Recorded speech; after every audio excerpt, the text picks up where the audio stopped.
It's another exciting evening, and I am particularly glad that we are having this very insightful program.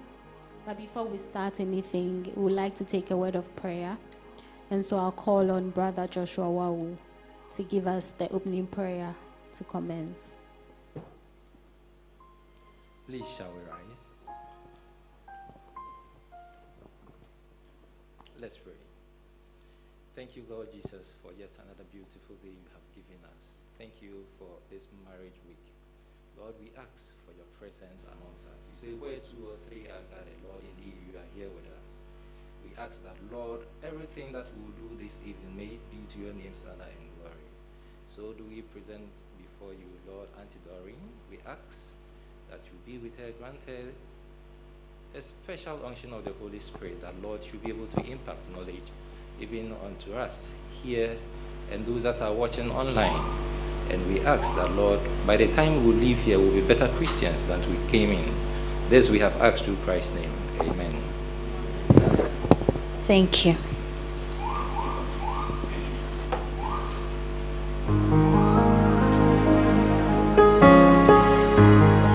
So today we are gathered here to have a very important discussion. We are still having our program. That's the Home and Family Department's program. It's a week-long program. Today is day 2. And today we are going to talk about something very, very important, conflict management. When 2 people come together, conflict is one of the predictive outcomes.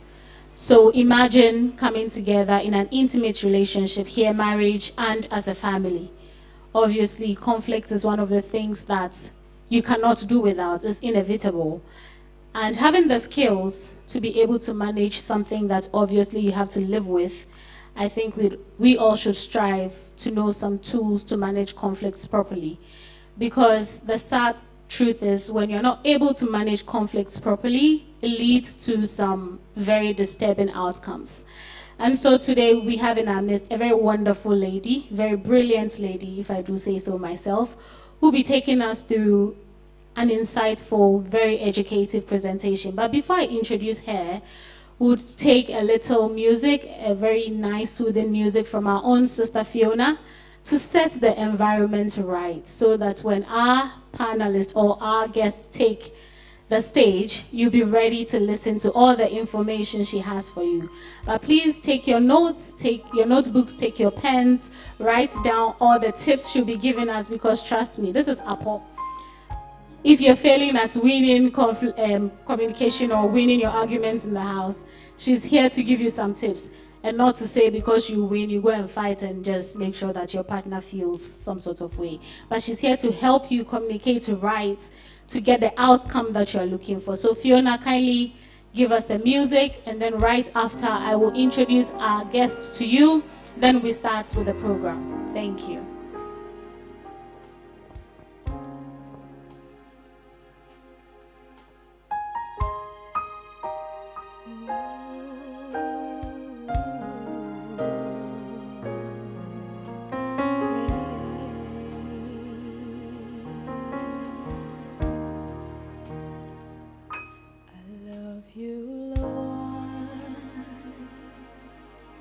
For your mercy never fails.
goodness of God, and I will sing of the goodness of God.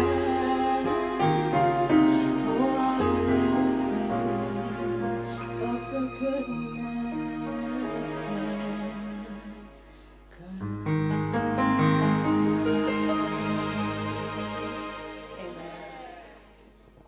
Thank you so much, Fiona. So as I mentioned, we are going to have a good conversation on conflict management.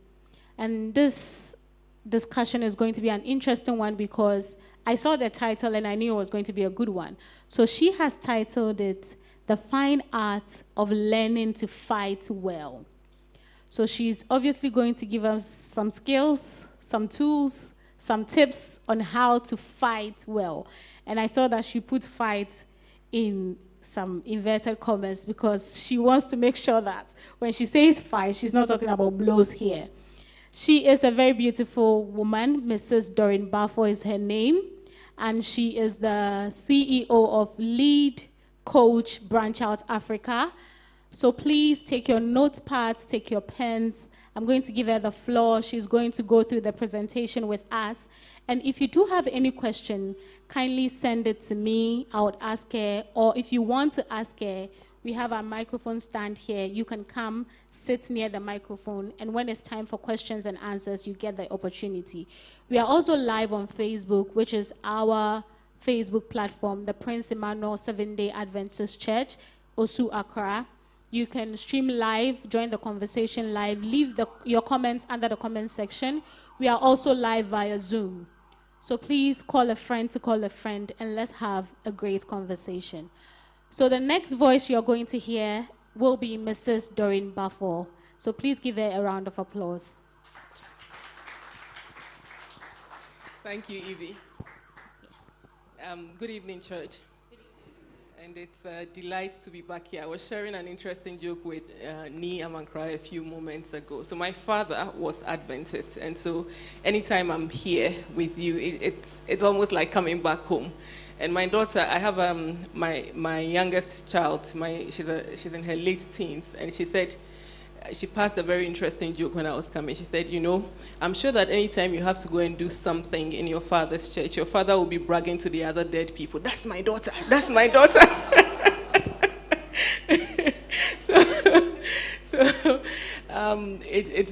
It's wonderful to be back here with you. It feels good. It feels welcoming because it's home. And today it's Valentine's Day, they say out there. And we're having a very interesting conversation on one of the platforms I belong to. And somebody said, oh, my husband has forgotten that today is Valentine's Day. And another person came in to say, at least you still said my husband, so it means that all is well, Today we'll be talking about conflict management.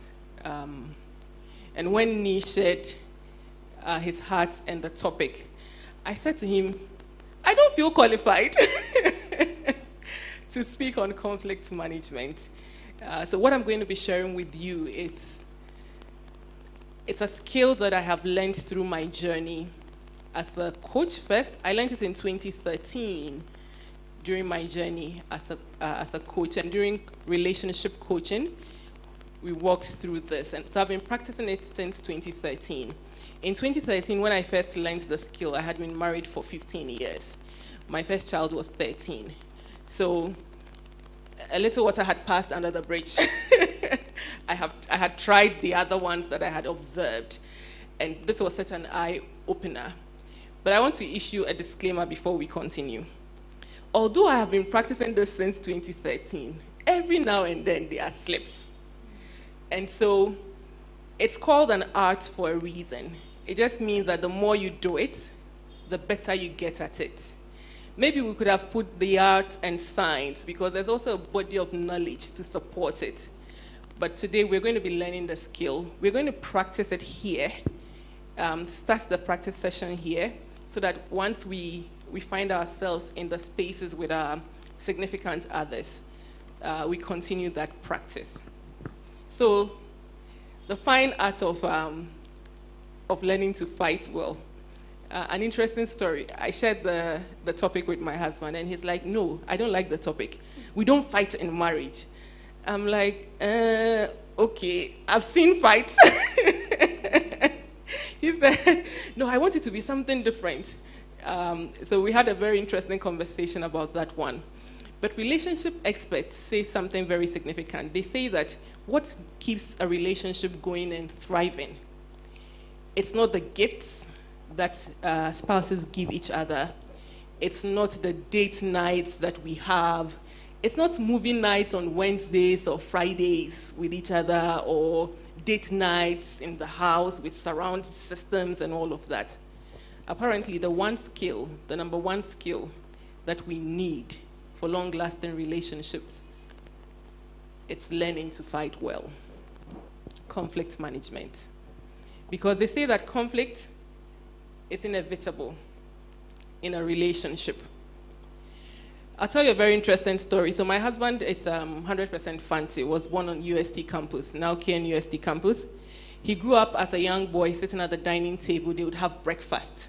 And breakfast for them was something really breakfasty, like toast with some jam, eggs, I grew up in northern Nigeria, in a place called Jos. Light food was half what you ate the night before. It was not at a table. So if you had 4 slices of yam the night before, 2 slices, light food, breakfast.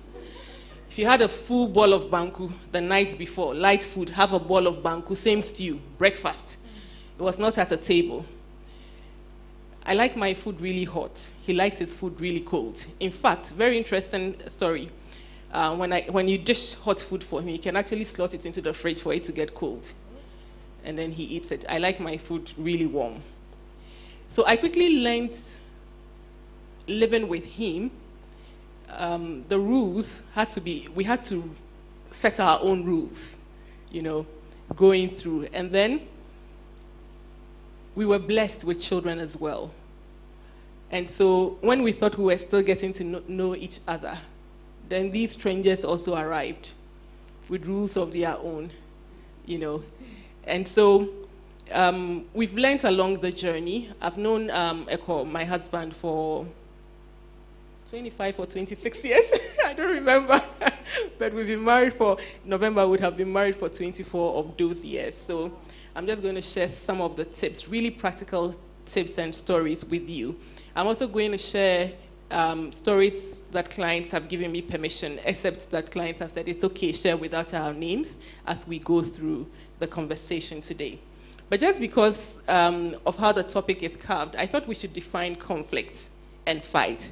So I took the dictionary definition of conflict, and it says that it's a serious disagreement or argument, typically one that protracts. So it doesn't end there, it starts, and then we can continue later, and then sometimes it builds up, It also calls it when we are incompatible or we are at variance. Anytime that the celebrities are breaking up, those outside Ghana are breaking up, they say it's irreconcilable differences, conflict that we could not resolve. But because we used fight, I thought I would also define fight. And it says a violent confrontation or struggle.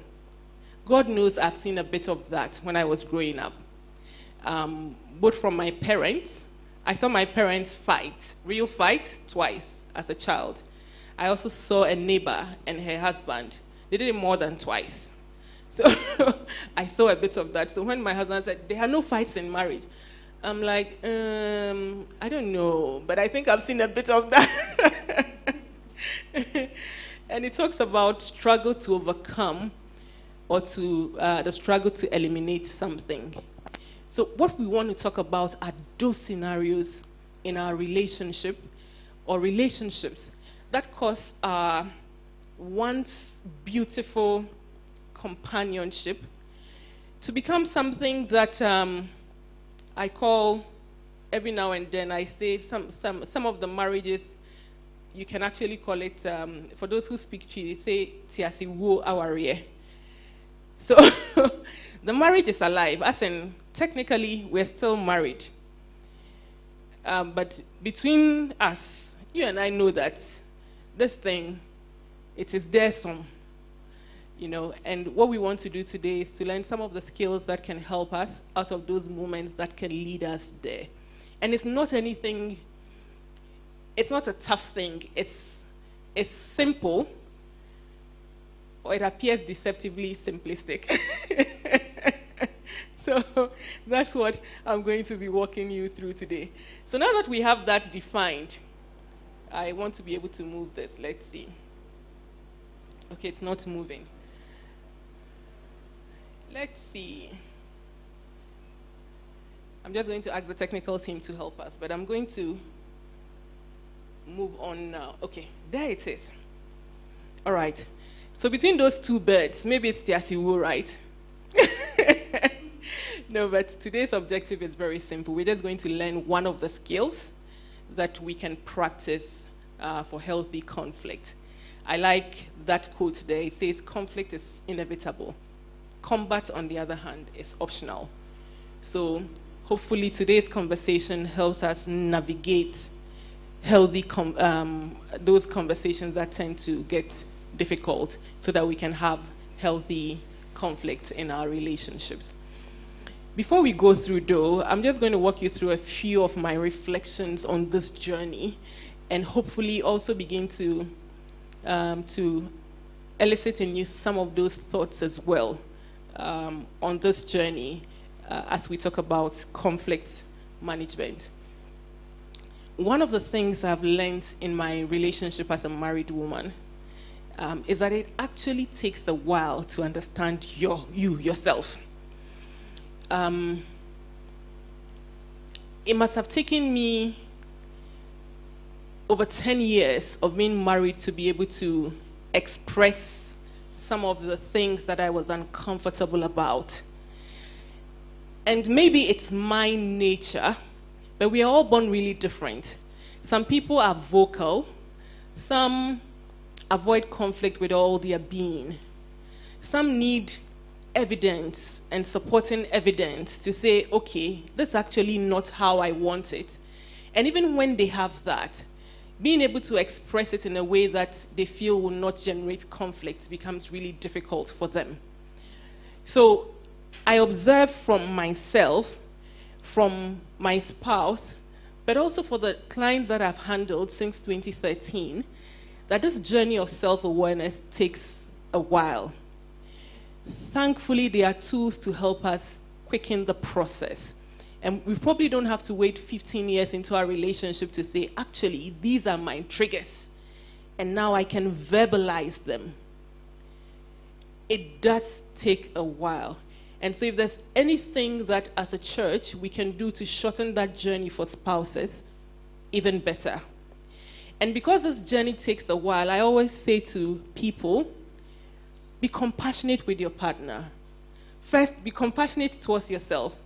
I used to say, I once went to my mother about 5 years into my marriage, and I said to her, Uwa, I used to call my mom Uwa, which is Hausa for mother.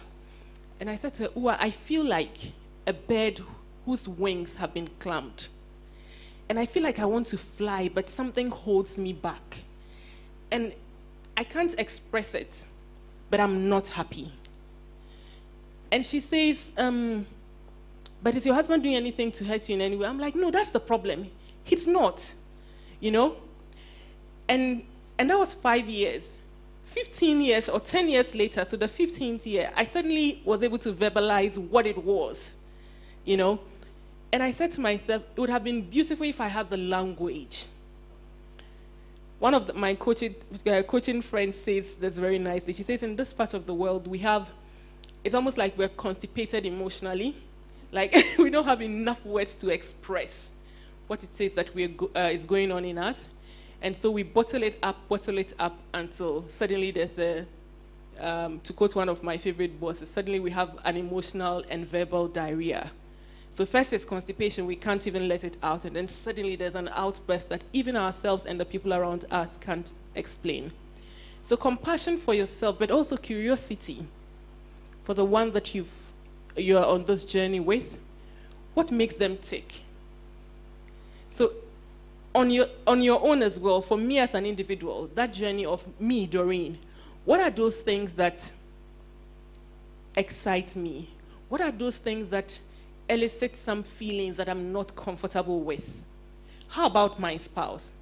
So compassion, curiosity, but also transparency. Being open to speak about those things you're feeling and the beliefs underlying those things. But it takes a while, so please be kind to yourself. And at this point, I want anybody in the audience to share any Bible verse that you think would go with being compassionate, curious, and transparent with each other. Any Bible verse. So you know that game, draw your sword. So anybody can think of a Bible verse that can undergird this beautifully. Anyone? Own up before I volunteer somebody. Yes, sir. Okay.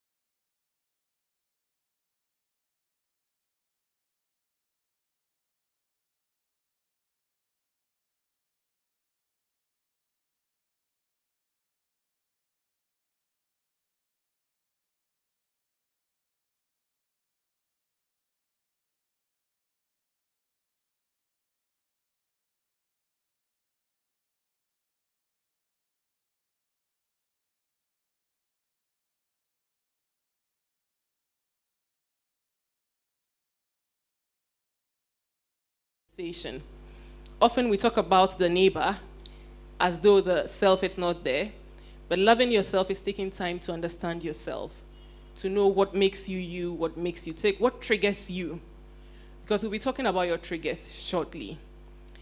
Another reflection, and I'm going to, I like this one so well. It says, love is important, but that's not the full story.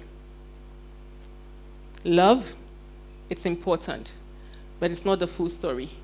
One of my doctor friends put it nicely. She says, when your loved one is bleeding, has an internal bleeding, love cannot heal the one. You need somebody with knowledge to stop what it is that's causing the bleeding inside. So love is critical. It's important, but it's not the full story. There's more. You'd need knowledge to handle conflict. I watched this somewhere online one of those days. It says, when do you begin to talk about conflict management? And the response was very simple. Long before the conflict happens. We must know our triggers, know how we respond when we are triggered, how we react, so that we begin to have conversations on how we want to be handled long before it happens.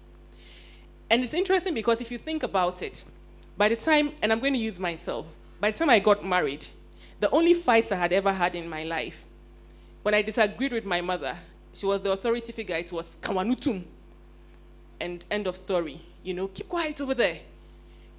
Or with my father, just use his hand.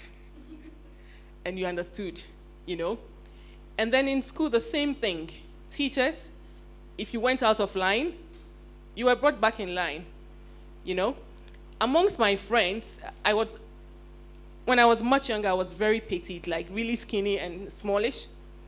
And so I learned to fight because I got this impression that people wanted to bully me. So I learned to like fisty, like actually get into a fight, you know. So the only way I knew how to talk about or to handle conflict was like that. The example I had seen was my mom saying, like, issuing a caution that ended it, or my father using his hand that ended it, or me fighting physically to actually win. And if the other person won, it wasn't over, would go back, you know? And then suddenly I'm married, and none of those scenarios fit. Because then I can't yell at this gentleman, Kamanutum. It doesn't work. I can't grab him by the shirt and say, Oya, gafili gabola. Like, here's the field. It doesn't work. And so suddenly there was no way to actually address anything. I had to learn. And that's it. Love, because I deeply loved him. And he does love me as well. But we needed the knowledge and tools on how to handle conflict. So love is important, but it's definitely not the full story. What Bible verse can we use to support that? By now you can see that I like conversations. So any Bible verse to support that? Knowledge on how to.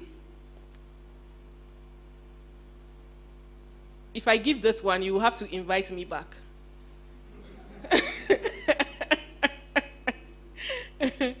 Okay, so I'm going to give this one, but the next one, I need to call somebody from within the house. Or let me put it one more time. Anybody on something, a Bible verse on knowledge? Yes, sir.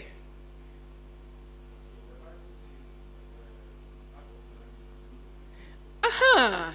You see, you're my friend already. You've answered 2. Aha. If you answer 3, there's a gift for you. All right, I like that one.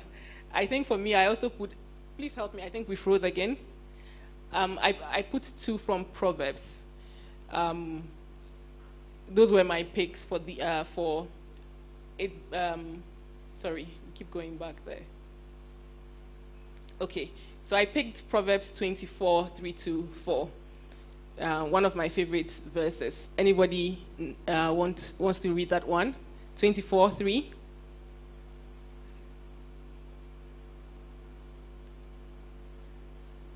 My lady friend, please read Proverbs 24:3-4 for us.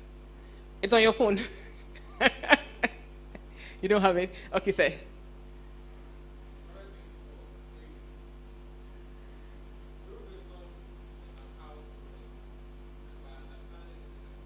Yeah.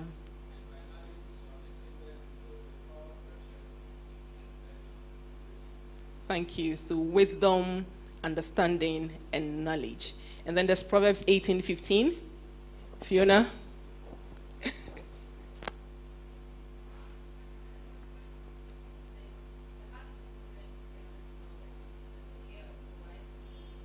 Absolutely. The heart of the prudent gathers knowledge. My third reflection. So we've spoken about knowing yourself and giving yourself grace because it takes a while to know you and your spouse. We've spoken about how love is important, but it's not the full story. You need knowledge. I also want to talk about the fact that on this journey of conflict resolution in marriage, you can't do it alone. It takes 2. Every now and then in a fellowship I belong to, Marriage Mentor, you find somebody comes alone for a conversation that borders on the 2 of them. And during relationship coaching, the senior coach said it nicely. He said, when it's marriage, it's the 2 people who have to come for the coaching sessions. If the 2 do not come, there's no partnership anymore. You have a burden. So you either have a partner or a burden. And so for me, it's such a deep reflection to say, and as I put this together, and I remember that conversation, I'm like, from a Christian perspective, what do I do with a burden? Cast all my burdens. So it has to be the 2 of us. If we're going on this, so one person cannot learn the skill of conflict management and come and apply it at home, and the other person says, as for me, this is how I do things. My father had a temper. By the way, this is a real quote from a client. In my house, we all had anger issues. Even my father, that's what killed him. So it has to be the 2 of us. So one person cannot make it work. And I think that's where I borrow Amos 3:3. Yeah. And so the 2 working together, we have to come together to make it work. And the final reflection on this The truth is that because of your background, your experiences, what you see and what your spouse will see may be two different things. You know, from where I stand, I probably will see the figure really differently. From where he stands, he sees the figure really differently. So we're seeing different things on this journey together. So that acknowledgement or that knowing to yourself that, hold on, Doreen, I may be contributing to this problem or this challenge we're having is critical. And it's critical on both ends. So all of us may be contributing to what is happening in our space. And when you understand it or you know it like that, you know that then it's the two of us that need to work at this. And the learnings is on both sides. So it's the two of us, and the two of us may be contributing to the problem. For that, I chose Romans 14:19. And I think I actually even found something in Ephesians as well. But who has another quote that would go with the two of us? Being different, seeing things differently, but being on a journey together. So Romans 14:19, anybody to read it? Cynthia, please. Romans, when I know your name. Evie.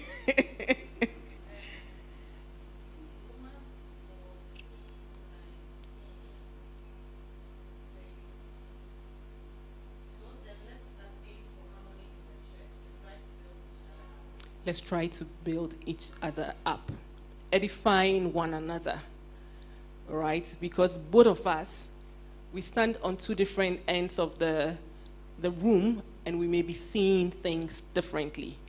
So those are my reflections on this journey that I thought I would share as a preamble to the conversation we are about to have. All right, so I love numbers. And so I thought that today's conversation, I'll give you some stats to support the conversation that we're having. And I'm borrowing from a research of over 10 years that was conducted by Dr. and Dr. Mrs. Gottman. And what they did was that every year they will have a couple come back into their lab and talk about one issue that they were struggling with as a couple.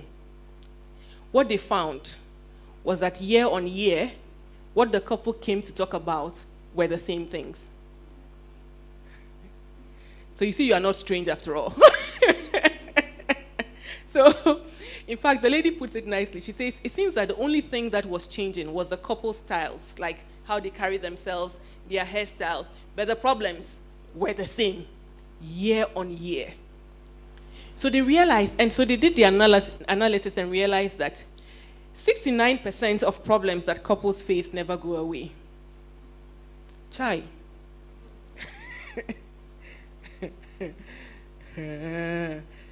There's hope for the future, says the Lord. They qualify the other 31% as solvable problems. Those ones that we talk about, we fix them, and they go away.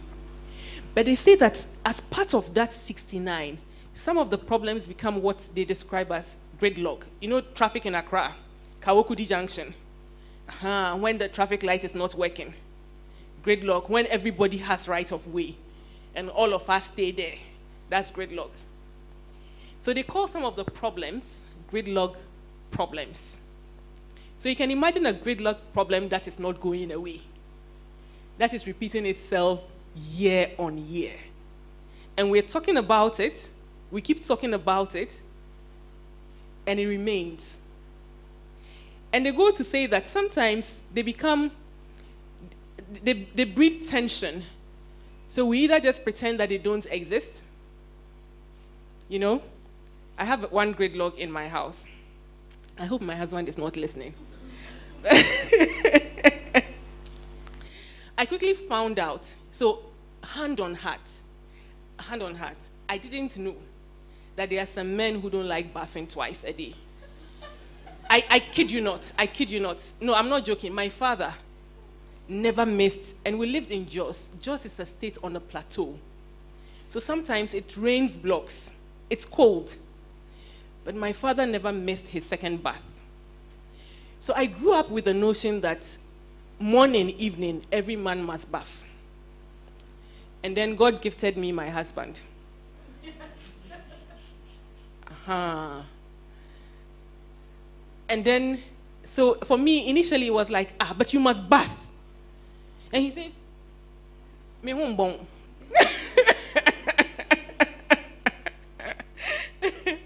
You know? And so even yesterday, and remember that in November we would have married for 24 years. Yesterday we had a conversation about him bathing at a particular time. Guess what he said to me? He says, I know for a fact that if you had to do this all over again, you will ask a series of questions, and bathing will be one of them. I said, he's not about to change you. You know? So they are real issues. And this I quote with permission from the client because say don't mention our name. But a young couple tells me that sexually they are not compatible as well. The lady says, I want him to talk a bit dirty to me when we are intimate. I want him to spank me a bit. The guy says, spank, saying, then you go and report me to dogs that are maltreating you. You know, so those things that will not go away because how we see things are very different. And the researchers say that undergirding those gridlock problems are often some beliefs, feelings, some needs that we have, or some childhood experiences that we went through, or some ideal dream. Like me, I thought that I kind of like nicely laid beds, like your bed, very nicely laid, linen, papabi, you know. I like light colors too. So in my mind, Charlie, bath now. In fact, one time my husband said, okay, if you feel that it will get dirty, can I wear socks? I'm like, you actually don't get it. You wear socks, pa, and come and sleep. Like for him to bath, pa, he will wear socks. You know? So for me, that was like, it's rooted in my childhood experience, seeing my father, and then also in my ideal dream of, you know, like my bed, you know. And they go on to say that often, instead of speaking about those beliefs, feelings, those experiences, or what make it ideal to us, we run around trying to convince our partner that we are right and they are wrong. So what they hear is they being wrong, and us being right. And for any human being, once that happens, they get defensive. And so in module 2 of this program, we'll be talking about identifying those feelings and beliefs, but today we're just going to learn how to actually have that conversation, all right? So now we understand gridlock problems, 69. So now you can actually go and now take a look at your relationship and say, okay, which ones fall into the gridlock? But I'm going to help you do that because what I did was to print straight from that research and the work they did. Okay, Evie, could you please help share? So they give examples, the Gottmans give examples of those gridlock problems. And so we're sharing just so that you can have an idea what they are, and with the hope that as you see them, you can also begin to look at your relationship and begin to pick out those ones. Because the moment you're able to name something or pick it out, then you're able to have a conversation around it.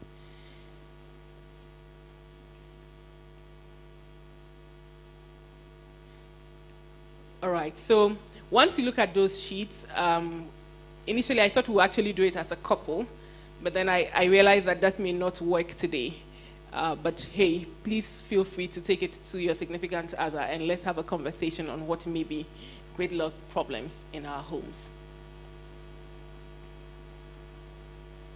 Another interesting statistic that I would share with you, again, from the same Gottman study. And they say that in the first 3 minutes of a conflict discussion, you can predict with 95% accuracy how the rest of the conversation will go. First 3 minutes, when we begin to have that conflict discussion, they could predict with 96% accuracy how that relationship, how the discussion would go. And they could also predict with 80% accuracy how the rest of the relationship will go 6 years down the lane. Think about it too. The first 3 minutes of a conflict discussion, they could predict with 96% accuracy how the conversation would go. And with 80% accuracy, how the rest of the relationship will go 6 years down the line. And so it becomes important that we actually learn to talk about conflict and how to manage it in our relationships. Remember, I'm not the expert here. We are learning together. Okay. So now we're going to go into the technique. Apart from how the Gottmans presented, I'm also going to share how I learned it in coaching school with you, because I realize it's the same technique, but it's called differently. Now, the Gottmans say that you want to avoid what is called the harsh startup. And psychometricians, those who study human behavior and measure it, say that every individual, you can say that every individual has 3 dimensions of themselves, or 3 versions of themselves. Their underlying self, as in who they are naturally. That part they don't show to everybody. And then there's their everyday self. When they walk into a space, you know how if an office, everybody is expected to behave in a particular manner. People, all of a sudden, people toe that line and behave in that particular manner. It's how you are expected to conduct yourself. So that becomes your everyday self. But then there's your overextended self. That's you when you are triggered. And so conflict often happens when you're triggered. And when you're triggered, your guard is down. And so that's when you tend to be able to have a verbal diarrhea or an emotional diarrhea, because you're triggered. So self-awareness is, I know what triggers me, and because I know, I'm able to gift my spouse or my significant other those things that trigger me, and have a conversation on how I want to be handled when I'm triggered. So it's my underlying self, who I am, my everyday, who I have become because of who the world or the environment expects me to be, but then there's my triggered self. And when you're triggered, your reaction is to deliver that back, like for like, So when you're triggered, you want to deliver some criticism to your spouse or your partner, and it often will start with a you. So you, and you know what follows? What it is that they've been doing that you do not like. And when that follows, what happens? The person is also triggered, right? Okay. And once they are triggered, it means then that you will not get listened to, because they will stand for themselves, as in they get into the defensive mode. And everything that you say, it's, I'm hearing you, but I'm not listening. Because I'm triggered, you are triggered. It's like the beast in me is conversing with the beast in you. So we're giving it to each other. How it's proposed we do it in coaching school. The Gottmans call it the softened startup. In coaching school, we call it journey to composure. So it's, I'm triggered, but I'm going to break that circuit deliberately and have a conversation that steers me or steers us away from our trigger. So there's some self-regulation here and some act of being deliberate. But it also means that this person knows themselves and they know their spouse. So we're going to go through that journey to composure conversation quickly, and we're going to practice it. Remember I said we'll practice here. Today we'll practice, and we invite a few people to come and share with us, because we want to start the practice now. And so I'll give you the tips for journey to composure. And I'll use my very first example when I learned this. So bear some of the responsibility. Remember, you and your spouse, you see things differently, you're standing on the other side, and you may be contributing to the problem. So instead of harsh startups that start with you statements, journey to composure starts with I statements. So it's I, and then you follow the I with a feeling, as in what you are feeling.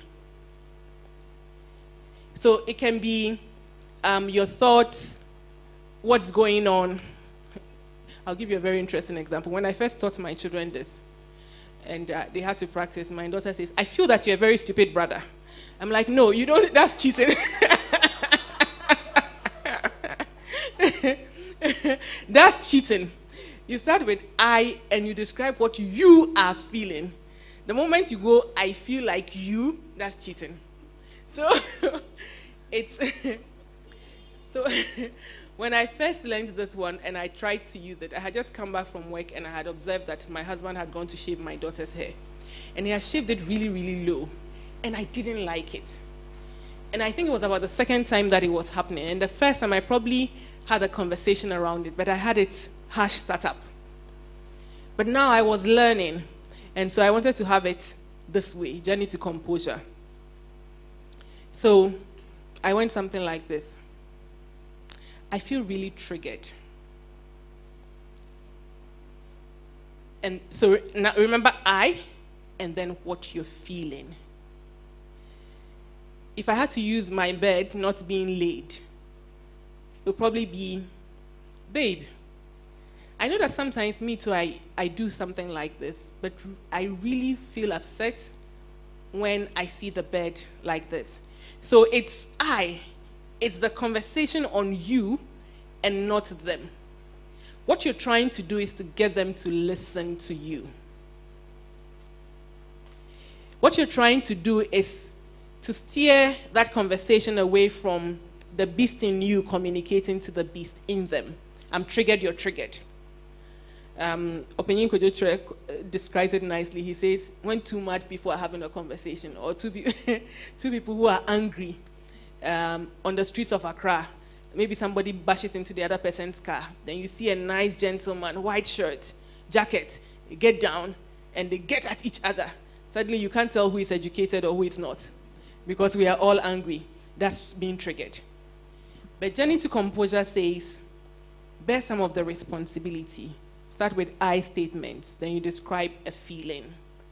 So remember I, then the feeling. I feel scared. Hey, my husband used to do that to me when we first married. He used to drive like he didn't want a car in front of him. Like he had to overtake every car and I'd hold the seat like that.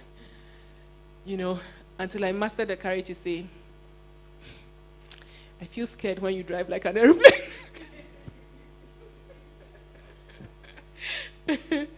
Okay, so we're going to practice this. So remember I, and then what you're feeling. And then it often says, you don't generalize. It's not, you never do anything in this house. You are always upset. You want to talk about what has happened right now. You know, so it's not, it's, I feel triggered when I see that our daughter's hair has been shaved this low. She doesn't like it, I don't like it. And so I feel triggered, I get really upset. So it's not, so you two, I didn't fata kolana. If it doesn't look good on the girl, can't you tell? You never know. It's that particular scenario. So it's I feel, and then you describe that specific thing. So nothing on those, you always, you never. Never? You know when somebody feels like in their mind they are supporting to the best of their capacity, and you say, you never are available. You're like, really? Suddenly everything, every trigger in me is up. And the third tip over there is now to express what you really need. So I feel triggered when I see that our daughter's hair has been shaved like that. Because she doesn't like it, I don't like it. What I would really like for you to do is to let me handle having her hair done for her. And it's said that you should always describe it in a positive term. So it's what you want done. So you're giving them a tip on what you want them to do, but you're stating it positively. So it's not, I don't want you to. I want to handle it. I want to handle it. And you can spice that up on your journey to composure by saying, I'll really appreciate it if you let me handle having her hair done. You know, like all those magic words that we can put on. So it's time to practice. So pick one of the gridlock problems that ministers to you. Look through the sheet and look through the room. And the first person your eye meets, they are your partner for practice. So you get up. If your spouse is here, all the better. You pick one and you go to them. And I'm going to keep quiet for 3 minutes and let you practice. And when I say swap, then the other person, you listen to the other, you swap and listen to the other person practice their journey to composure. And then we'll randomly select people to come and share their practice with us. So the quiet time starts right now. Evie, I'm going to have you time first 3 minutes. So please get up. The first person your eyes meet, they are your practice partner for today. And you're practicing the journey to composure as you see it. Pick one problem, one gridlock problem, and try the softened startup or the journey to composure. 3 minutes starts now.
Okay, so here's where we have a beautiful conversation. Hey, I see you are still practicing. She wants to kill you. Okay. Cynthia, who did you practice with? Emmanuel? Did you practice with Emmanuel? Would you mind me inviting you and Emmanuel to share your journey to composure statements with us? They are the second on the list.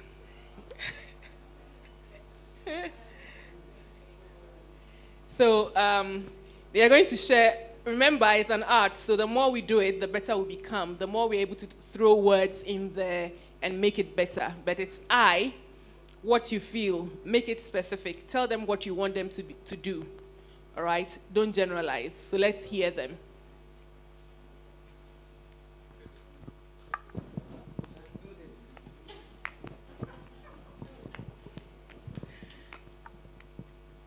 So we chose the first one about neatness and organization. I am the neat one.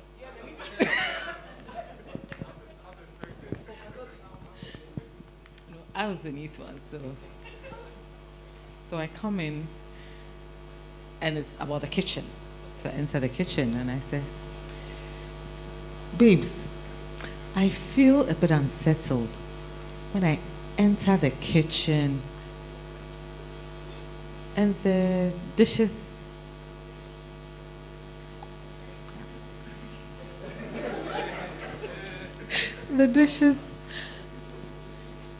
are in the sink. Could you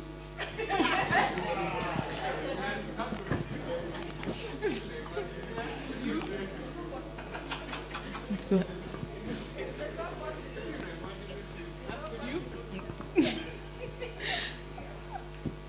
So, babes, I really feel unsettled when I enter the kitchen and the dishes are in the sink.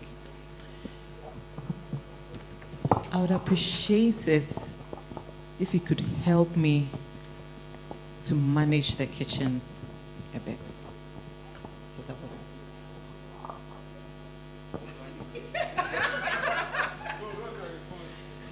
Now we're just practicing the journey to composure statements. We haven't come to the response. You know, I said there's module 2 and 3. Yeah, so today we just want to practice not triggering our significant other because we are triggered. Okay? All right. So practice, give us your I statement. We want to hear from both genders. So yeah. Oh, really? Just practice your own. I have single-handedly. Hey, we beg. Don't cheat. Okay. All right. So you're practicing your own. There's not a response to hers. You're just practicing your own now. Here. So on the flip side. What she said. What she said. Yeah, so you said. What you said. So you continue.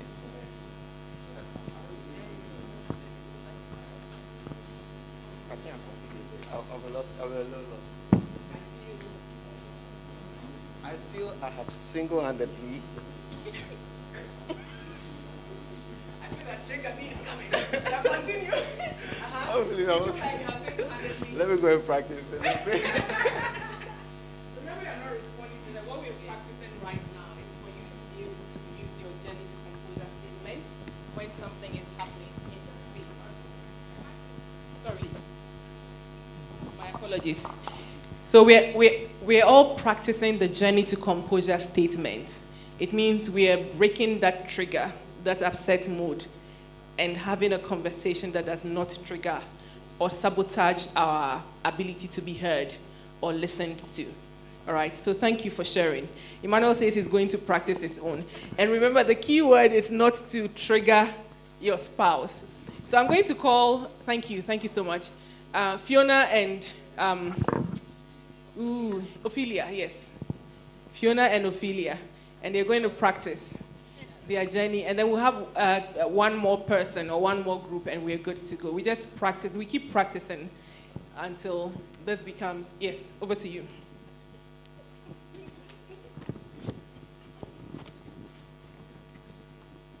Okay, so we chose the differences in handling finances. Ah.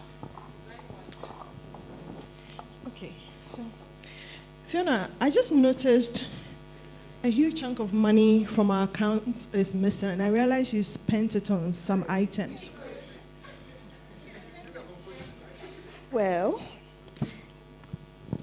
there's an event that is coming up, and I felt like I needed something new. And you know how when you buy complimentary goods without knowing you're buying complimentary goods?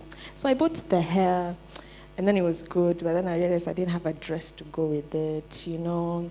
And then once I got the dress, there was no bag that was fitting, you know, so I thought, let me get the bag. And so once I got the bag, I couldn't find a shoe, you know, that was going with the actual dress. Like, the other shoes can go, but I wanted to look good. It's a big event. And so I did that, and then my nails weren't done. Like, I can't look this good, and then my nails aren't done.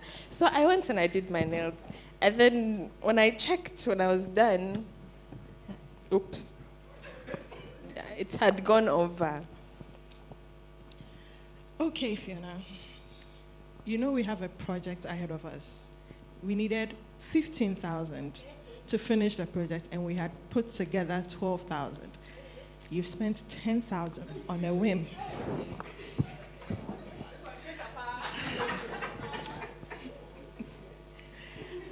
I feel very cheated because we're in this project together. I feel we could have at least had a discussion before you did the spending. And I feel, to a large extent, quite disrespected with your decisions. I would have appreciated, let's say I would have, or I would, what I really appreciate is we have a conversation with such major decisions and not having stuff like that happen on the blind side.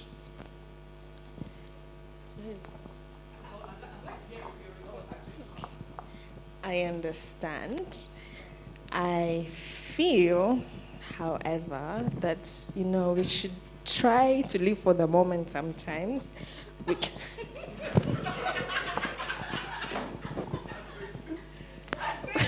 We can always try to raise more funds for the house, and I feel like if we get to rock bottom, I can still sell these things and get the money back.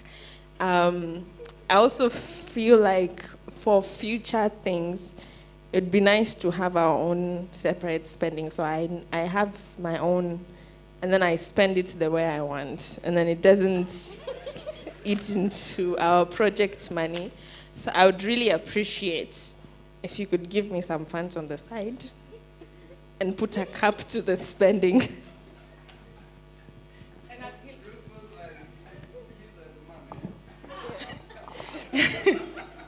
You know, trust me, I have seen both sides.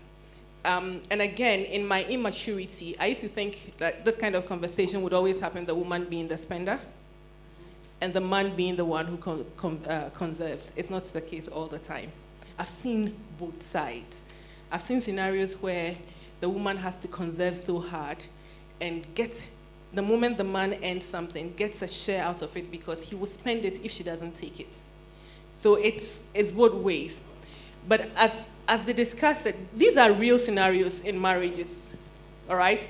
But she's saying that, and I like how he put it, Ophi, the male this time. I like how she put it, but then she comes back to say, I feel like maybe it's time we separated our project funds from our spend funds. And the more we get to do this, the more we can have conversations on serious matters that don't degenerate into the gutters. It's what we are aiming for. All right? It's not, and trust me, I've heard ones like, it's everybody in your house, you guys, you know. We want to have conversations that move us forward. So now if they had to continue, they probably will get to an understanding of, okay, but before we split, we start having project separate and personal separate, we need to recoup what has already gone in. You spend 10,000. Even me now will be triggered. I wouldn't do it in real life. It's not me in real life. Disclaimer. No. Yeah, that's a huge disclaimer, you know. But thank you to the two of you. Thank you. So to all of us on this journey together, what are you learning? I just want two insights from two people. What are you learning so far from the conversation? Yes, Nee, I see your hand up.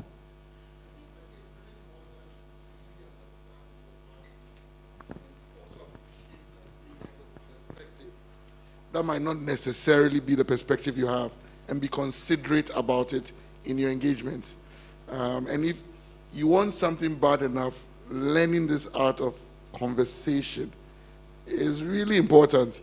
You know, the heads might be there, but if you want to make progress, you have to go through all that cloud of hurt and pain and triggers to arrive at a destination. It's important to understand how to avoid them. Absolutely. Thank you for sharing. Knowing your partner, remember it takes time, but there are tools to help you get there faster. So understanding yourself, understanding your partner. Thank you so much for that, Nee. Hello. Yes, sir. Yes, so before today, I'm the one who would walk away from a conflict. I wouldn't want to fight it and have to live with the repercussions. And so I've learned today that conflicts are meant to be resolved. And so it's not always the wisest thing to walk away, to not talk about it and let the air blow over it. But sometimes talk about it, listen to what the other has to say, see the reason in them, and then work out how to help yourselves to grow together. Absolutely. They say that if you keep bottling it up, one day, I listened to a 7-year-old talk. He says, my father kept yelling at me. And then one day I felt like a volcano. It all came out. I wasn't expecting it. You know, so it's having the tools to have that conversation. He says he walks away from conflict. As a psychometrician, I can immediately begin to guess where he falls on the spectrum, you know. And God in his beautiful wisdom made us as different as we come. And somehow they say opposites attract and then attack. Oh, you didn't know the attack part? Opposites attract and then they attack. All right, any other insights? Yes, please.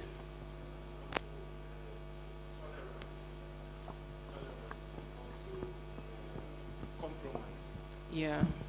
Yeah, tolerance and compromise. Because when one complains that the loads are too heavy for her to carry, why not it being divided so that you take a part for maybe her to also take a part? So in this case, you compromise. You compromise really when you want peace to reign at home. Absolutely. Yeah. He says compromise, knowing that each of us may be contributing to the problem because we're seeing things differently. Thank you so much. Thank you. So, all right, Fiona.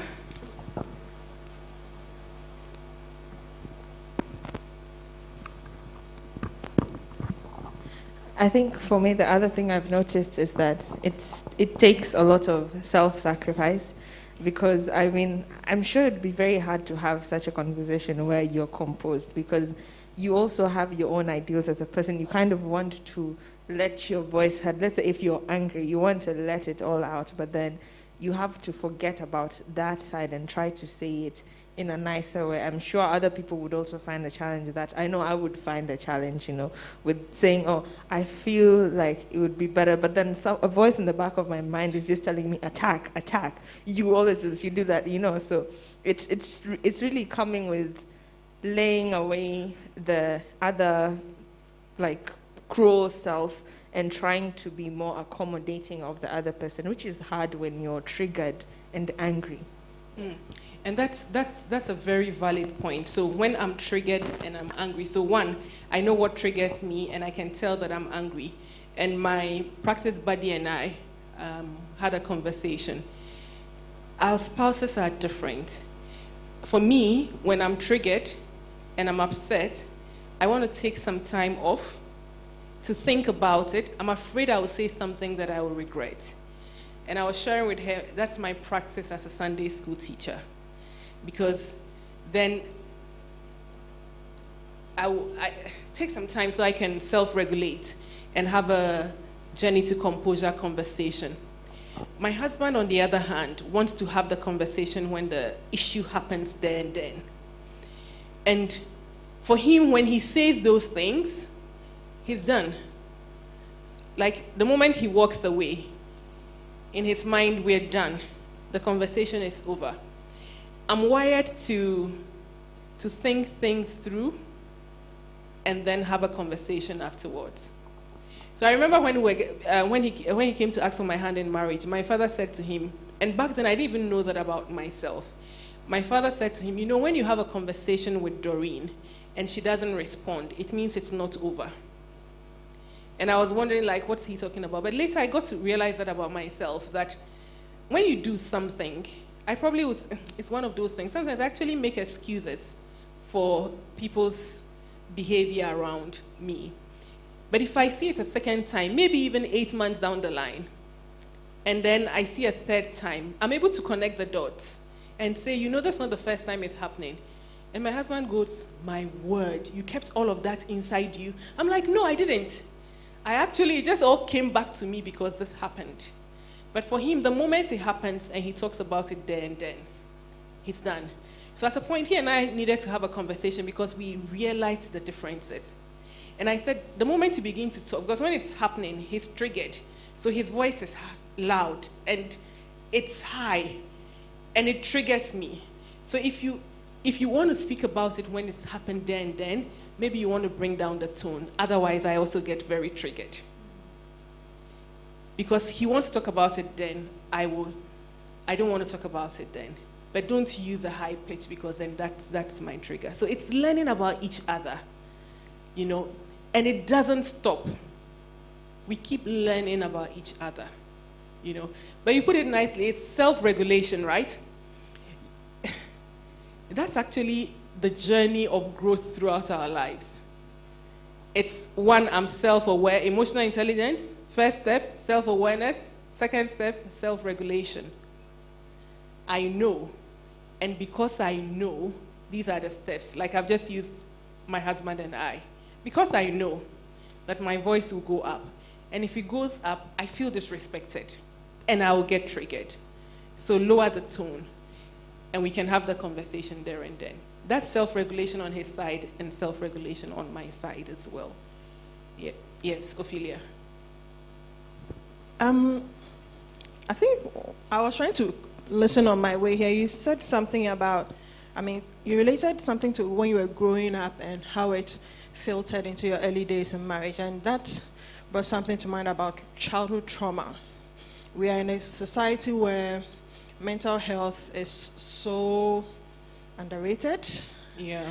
And there are a lot of bleeding people walking around who don't even realize they are bleeding. Yeah. So I feel like we're having a conversation. Let's assume those of us having a conversation here are awakened to and conscious of these things. You work in an environment where you are the only minority who is awake like that. Even in your working environment, how are you going to conduct yourself? Because you want people to come along that journey with you so that you can resolve things in a, for lack of a better expression, more civil manner. But they are also in a space where they don't even realize they're toxic to themselves, let alone being aware of doing better. But you have known better, but you're in the vast minority. How do you juggle it? And then how do you translate that to your personal relationships? Because I think one of these is I put something on my status. If you do not identify and deal with your trauma, you will bleed on those who never catch you. So how do we manage? First of all, we don't even have the resources to identify trauma in the first place. And people don't know the impact of these things, and that it filters through your behavior as an adult. How do we manage these things? That's deeper. But one time, so interestingly, I was in a group when somebody asked a similar question, and I remember the response of the facilitator to date. But she said something really profound. She says, what do you do when you're in an environment, you are the health professional in an environment where everybody is ill? What do you do?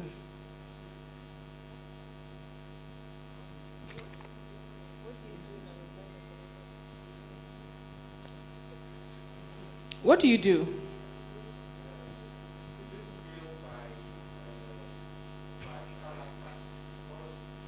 No, just think of the analogy. You're a doctor, and you're in an environment. You're a health professional. You're in an environment, and everybody is sick. What will you do?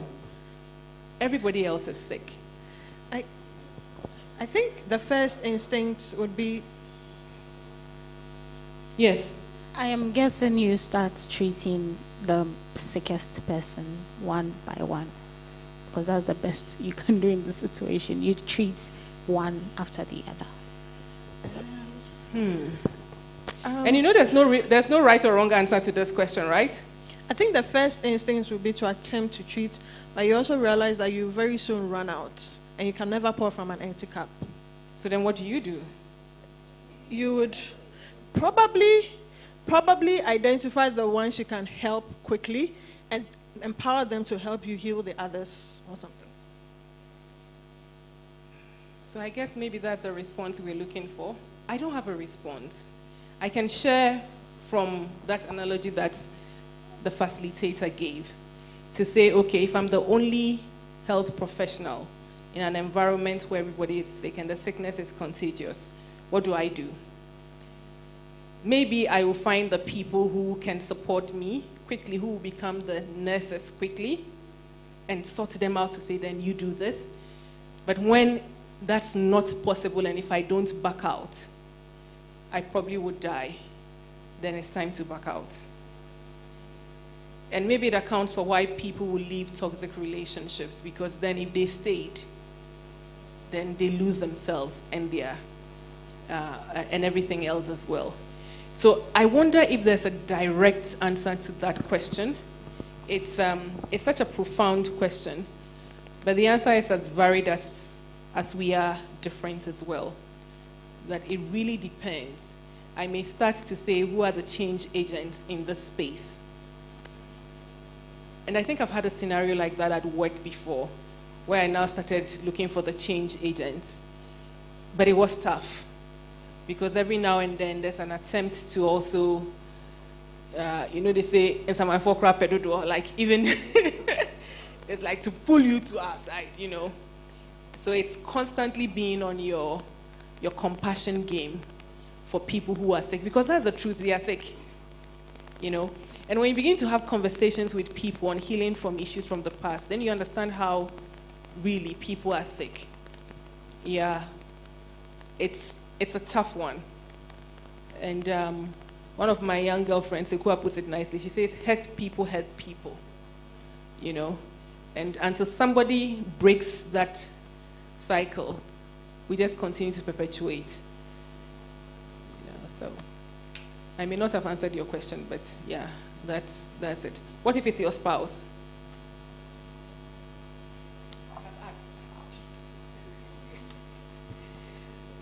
I have asked. What she said is to say that for a long time in our society, we've not had maybe, or let me say, the family or our families have not gotten, let me say, a health practitioner who, or let me say, someone who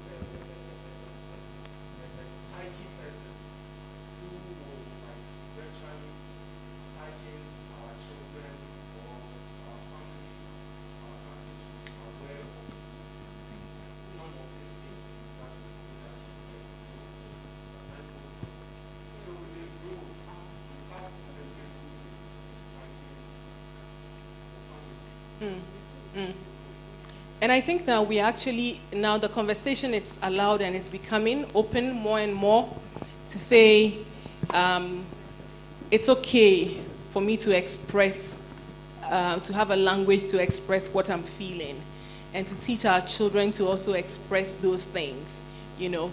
And so I think the conversation is getting richer by the day. If I compare it to when I was growing up, it was almost like if you were a child, you didn't have a voice. Yeah, you didn't have a voice. But now I see that it's a whole new generation of children. Yes, yes. And if one way I look at how broken the society is, one way I see it, is in boarding schools. And some of the misbehavior that is perpetuated and is accepted. That's a clear way of looking at how broken the society is. You know, like it's the norm. You can lock a child in a chop box and it's okay, we are homoing. You know, and you're wondering, okay, how did we get there? You know, so there are deep conversations to be had. Because again, the mind, every year you and I will get up, we'll go and do health check our liver, check our kidney, check all of those things. We never check the mind. You know? We never check. Yes, sir. Thank you very much. I'm just thinking about what you said about you and your husband at first, before you started coming together in resolving issues. You see, he wanted it right there and then to be said, and then he goes away with it, and then he will not recall it again. And you wanted to think through why that and what can be done about it before you say anything. So for me, I think it was a perfect match for you, because you wanted it away and comes back, but he says it right there and then. If it were to be that you were the same as he, what could have happened then? Maybe celebrating you 24 years by now could have been a different story. So I thank you for such a message you've given us. And then the thing that we have learned today too, I'm just recalling how some people, okay, talking about time. No, it's all right. Please continue. Okay. I'm just recalling what somebody told me about an issue that has happened. You know, those who are talking harsh or bringing out issues, when it happens there and then they talk anyhow to solve it. In their minds, I don't think they are saying it in a way that to separate their relationship. They also want to work on their relationship, but that's how they think it could work for them. But you are showing us today that in many cases, it's not like that. So we are learning from it, and I thank you for that. Thank you. He's brought up a question that people often ask when we go into conversations of differences and personalities. So should like marry like, or the other way around? I say we make our choices and then our choices make us. Because I've seen all the scenarios. I've seen like marry like. I've seen psychological opposites marry. All of them have challenges that they have to learn to compromise on. So that's the conversation there. So thank you all, and remember this is module 1. So I will liaise with Ni for module 2, where we go through identifying those hidden beliefs, and then we take it from there. Thank you so much, and God bless us all. Thank you so much. A big round of applause for Dory. I think she's been amazing at the discussion. We are waiting to hear when we'll have the part 2, because we need it. I think one of the things that stuck with me, in fact, there were 2. The fact that she mentioned 69 of the problems will not be solved. And so I was just thinking of how she brought up a particular example of the bathing issue. And she's been married for 26, 20, oh, I've added 24 years. So imagine if she said, okay, we can't solve it, so then I'm leaving. So it comes to the point that we need to be compassionate. We need to give ourselves grace and our partners grace. And another thing that stuck with me was with the, I think you mentioned how to let your partner know what you want from them. I would appreciate. So I realized that most often we are fighting with our partners and they don't even understand what we want from them. So now if you're able to tell them, this is how I feel and this is what when you do will make me feel better, we already have a solution. Thank you so much, Doreen. I truly enjoyed myself and I'm sure everybody here had a great time.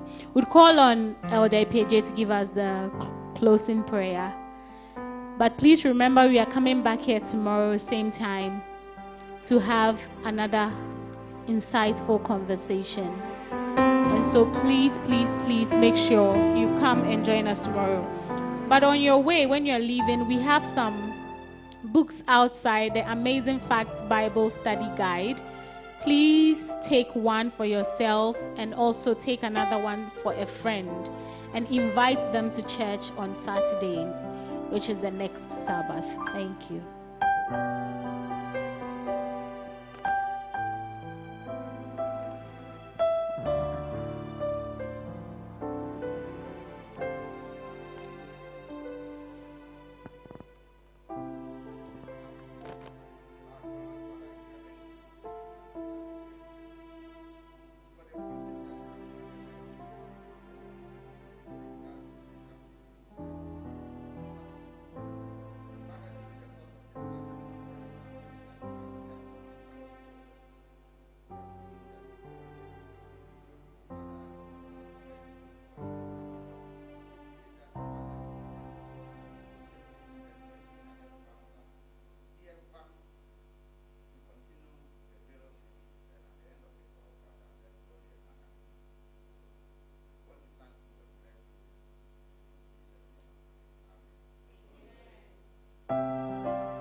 As a child, I spoke like a child, not knowing why I'm there, singing in church, hearing the word, but no comprehension of the word he has for me. Oh, but now with age, I understand. If not by chance, he gave me what I had. I will praise him who made me now and evermore for his glory.